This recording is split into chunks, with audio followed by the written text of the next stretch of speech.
Apparently, there was a big fire at Company HCL.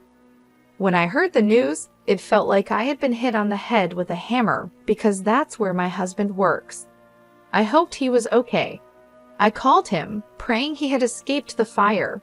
The phone rang, and then I heard his voice say, "Hello." "Eric, where are you? Are you safe?" I asked, my voice getting louder with relief. He sounded annoyed and said, "What's the matter with you? Why are you talking so loud? I'm at work. Don't call me while I'm working." Then he hung up. At least he wasn't involved in the fire, but his response was strange. My name is Lisa, and I'm 35 years old. I'm a nurse, and work has always been the main part of my life. I got married 6 years ago when I was 29. I felt lucky to get married just before turning 30. I met my husband Eric through a mutual friend. We hit it off right away and have enjoyed our married life in company housing. We've been married for 6 years, but we don't have any children yet. I believe we can build a happy family together. Eric is sometimes self-centered, but he's generally a kind and good person. He shows his love to me, and I feel safe with him. However, lately he's been very busy with work, even working on his days off. He seems tired and doesn't pay much attention to me at home. After dinner, he sits on the sofa with the TV on, but doesn't watch it. He looks at his phone all the time, using the TV as background noise. When I talk to him, he only responds with "yeah" or "oh" or something like that. I thought maybe I said something to make him upset, but I decided he was just tired from his busy work schedule. If he was that tired, I would make sure to bring him lunch and prepare dinner every day. I tried to make our daily lunch and dinner nutritious and well-balanced. Then one day, something strange happened. The day before, a coworker called me to ask if I could switch from the night shift to the day shift. So I suddenly had to change to the day shift. I had originally told my husband I would be working the night shift, so I thought I should tell him about the change.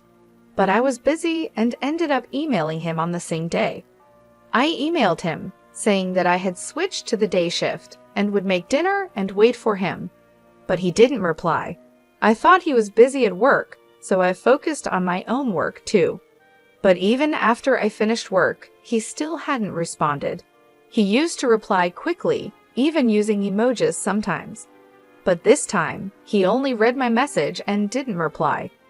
Is he working so hard, or is this just what happens after 6 years of marriage?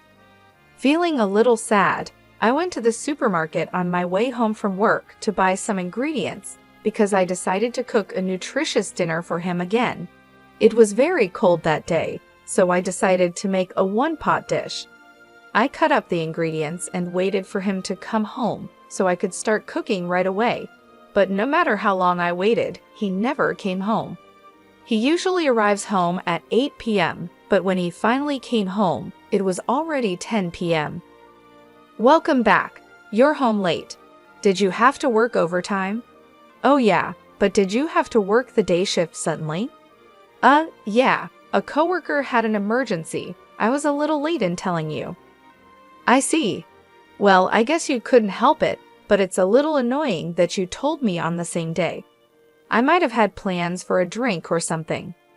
Oh, you're right. I'm sorry. I said that and turned on the stove for the pot. Oh, you haven't eaten yet? No, I thought I'd wait for you. Well, thanks, but next time you don't have to wait for me. I felt a little sad hearing my husband say that. I waited for the hot pot to boil. It started to simmer, so I served my husband's portion, then mine. I was starving after waiting for him all this time. I was enjoying the hot pot, thinking it was delicious. Then I noticed my husband wasn't eating much. What's wrong? You don't seem to be eating much, I said. He looked a bit confused and replied, Oh yes. Actually, I was working late, and a junior colleague bought me a rice bowl, so I'm not really hungry. Okay. You should have told me that before I started making the hot pot, I said, feeling a bit upset. He seemed to notice my mood and said, Okay, put my portion in the fridge. "I'll eat it tomorrow morning," trying to cheer me up. Then he lay down on the couch. A few minutes later, he got up and suddenly said, "I'm going for a walk." "That's unusual," I said.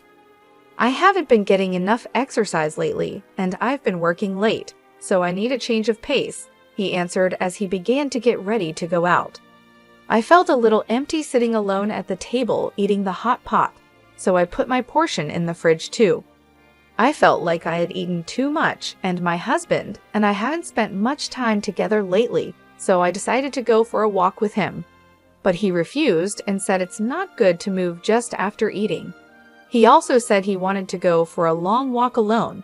He ended up going out for a walk by himself. I thought his behavior was suspicious, so I secretly followed him. My fear turned out to be true. Despite my voice, my husband was walking with great enthusiasm. He stopped in front of the park, a bit far from our house. He looked around and seemed to be communicating with someone on his phone. I wondered who he was talking to. A few minutes later, a car pulled in. My husband approached the car and started talking lightly with the person in the driver's seat. It was dark and hard to see, so I couldn't make out much more. I got closer to the car and saw the person in the driver's seat. She had long curly hair and glossy lipstick. It was a woman, laughing happily as my husband got into the passenger seat. He was totally having an affair, right? By the time I thought that, the car had already driven away. I stood there for a while stunned. Then my husband sent me a text message saying he met someone he knew and would be home a little late. Someone he knew just out of nowhere. I didn't believe him at all. He had said he had already eaten and didn't have an appetite, but it was past 3 a.m. when he came home. He didn't even notice that I was awake. He seemed tipsy and went to the kitchen to drink a glass of water. After that, he often worked overtime only when I was on the day shift. We always had a hard time matching our off days, but now it's even harder. Yesterday he worked overtime, and today he has to work on his day off. But is it really work? I wonder if he's meeting the woman I saw that day. I can't help but think about it. I went online to look for information about detective agencies and found myself submitting an investigation request to the most reliable one. I felt guilty about investigating behind his back, but if nothing is going on, I could trust my husband again. So I decided to have them investigate. Waiting for the results of the investigation was really hard. My husband was as quiet as ever, and every time I saw his face, the woman was on my mind. I wanted to get a clear picture as soon as possible. Then something incredible happened. It was Saturday, and I was busy working as usual on the day shift. My husband was also at work on his day off. I was concentrating on my work, thinking that since we were both at work, I didn't have to think about anything else. Then I heard the sirens of a fire truck in the distance. The sound got closer and closer, louder and louder. Just when I thought they were passing by, I heard another siren. It wasn't just one fire truck, but 3 or 4 more. This must mean that there was a big fire nearby. I felt uneasy and worried. Then 2 of my colleagues came back from the hospital room with serious looks on their faces. They were talking about the fire. "You mean the fire?" I asked. "Yes, that's right. There was a big fire at Company HCL," one of them said. At that moment, it felt like I had been hit on the head with a hammer. That was the company where my husband worked. I quickly explained the situation to my colleagues and went to call my husband to make sure he was safe. "Please be safe," I thought as I dialed his number. Even though we hadn't been talking much lately, I always saw him off when he left for work in the morning. I prayed and hoped he had escaped from the fire. The phone rang, and then I heard his voice say, "Hello. Eric, are you safe?" I asked, my voice getting louder with relief. He sounded annoyed and said, "What's the matter with you? You're talking so loud. I'm at work. Don't call me while I'm working." Then he hung up. At least he wasn't involved in the fire, but his answer was strange. There was a fire with several fire trucks on the scene. How could he be working like that? Did he not go to work? Why was he so cold to me when I was worried about him? I was getting more and more angry. Maybe I had been seeing him off just so he could go to another woman since we got married. Then I made a decision. I would leave that house. As soon as I got home, I started packing my stuff. When I looked in the mailbox, I saw that the results from the detective agency had arrived. I decided to leave the house with the results of the investigation. My parents helped me pack my things. The moving company would be here soon too. I had my things moved out right away. My husband didn't seem to know that I knew the truth. I didn't hear from him at night. I guessed he was staying with his lover the whole time. I packed a lot of my furniture and appliances for my single days. The room was almost empty and looked deserted. Staring at the room, I realized I had no lingering affection for this life. For now, I moved my belongings to my parents' house and looked for a new place to live alone. My husband finally called me the next day. "Hey, what's going on? Most of your stuff is gone." Of course, I moved out of that house. What? What were you thinking? When are you coming back? What about my food? What about the house chores? I was in shock. After all this, that's all you think about when it comes to me? While talking to him, I remembered the fire at his company. This guy was with his affair partner instead of going to work. Anger welled up in me. Why don't you get another woman to do that? Huh? What are you talking about? You were with a woman named Michelle today, weren't you? Huh? What are you talking about? I was working at the office. Oh, at the office? How long did you work today? It was a busy day. Even though I was working on my day off, it took me until late in the evening. I see. That's why I was so surprised that you moved out. Why don't you stop lying already? Huh. You lied about going to work, right? I wasn't lying. I was working. What's going on? How can you work until the evening when there was a fire in the office during the day? Huh. When I called you during the day, several fire trucks were dispatched to your company. They were there to put out a fire that broke out at your office. That's why I called you. I wanted to know if you were okay. You told me not to call you at work, and you talked like there was no fire. Well, he started to say, and I have evidence of the affair from a detective agency. There's no way for you to get away with this. You have to go through my lawyer from now on. I'll make sure I get the alimony. Oh no, he said, repeatedly begging for my forgiveness and apologizing to me. But I no longer had any affection for him. I'm sorry, but there's no way to fix this. I'm hanging up now. Wait, he pleaded. I went to my lawyer and demanded a divorce and alimony from him. The divorce was finalized, and he couldn't get away with it because of all the evidence. My husband and his affair partner had to pay me a reasonable amount of alimony. It turned out that my husband's partner was a junior colleague at the same workplace. The news of their affair spread through the company quickly. Having an affair when the company was dealing with a fire caused a lot of negativity among their colleagues.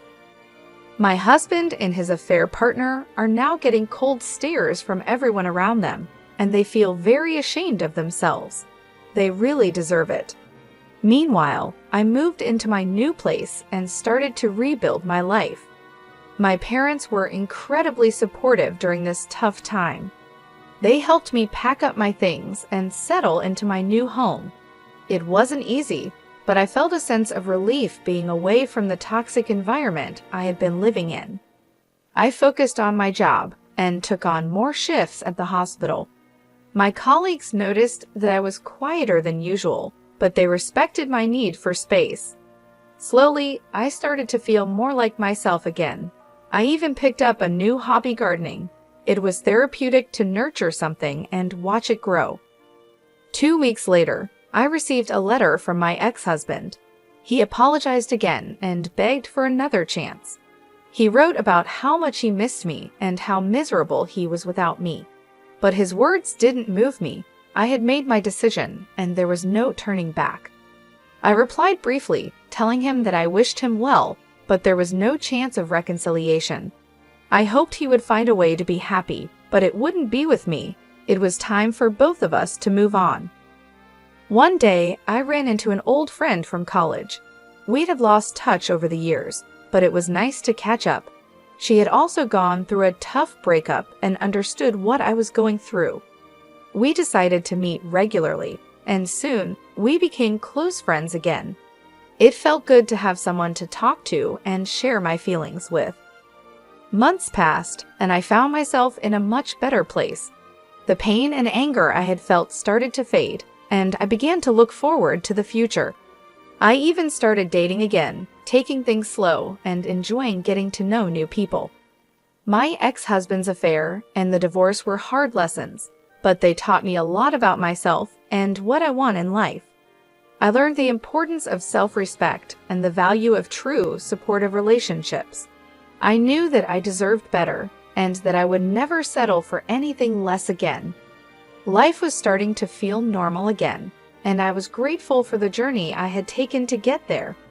It wasn't the path I had expected, but it led me to a stronger, happier version of myself. And for that, I was thankful. Meanwhile, I moved to a new apartment and started living a comfortable single life. The new place is cozy, and I feel at peace here. I've been focusing on myself and enjoying the freedom of being on my own. I hope to meet a sincere man in the future, but I'm not in a rush.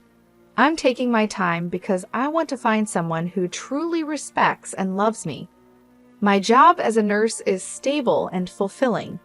It keeps me busy, and I find joy in helping others. This stability has given me the chance to focus on my personal growth and well-being without the pressure of jumping into another relationship too quickly. I've been spending my free time exploring new hobbies and interests. Gardening has become one of my favorite activities. It's therapeutic to watch my plants grow and flourish, much like I am. Looking back, I think about how she found out about her husband's affair. The fire at his company was unexpected and shocking, but it brought the truth to light. He shouldn't have had an affair to begin with, and it was only a matter of time before she found out. His actions were hurtful, and the consequences he faced were well-deserved. I've also started reconnecting with old friends and making new ones. It's nice to have a supportive social circle. We often go out for dinners, movies, or just have long chats over coffee. These interactions have been crucial in helping me heal and move forward. I've learned a lot from this experience. I've learned to value myself more and to recognize the red flags in a relationship. I've also learned the importance of taking things slow and not rushing into anything. This time, I want to make sure that my next relationship is built on trust, respect, and mutual understanding. For now, I'm content with my single life. I enjoy coming home to a peaceful, quiet apartment. I love having the time to read, cook, and just relax without any worries. My evenings are often spent with a good book or a movie, and sometimes I treat myself to a nice homemade meal or a dessert. I know that finding the right person will happen when the time is right. Until then, I'm focusing on making myself happy and living a fulfilling life. The journey has been tough, but it has also made me stronger and more self-aware. Enjoying my single life as a nurse has been a rewarding experience. I've grown a lot as a person, and I'm excited about what the future holds. I'm taking one day at a time and cherishing every moment. I know that when I do meet someone special, I'll be ready, and it will be worth the wait.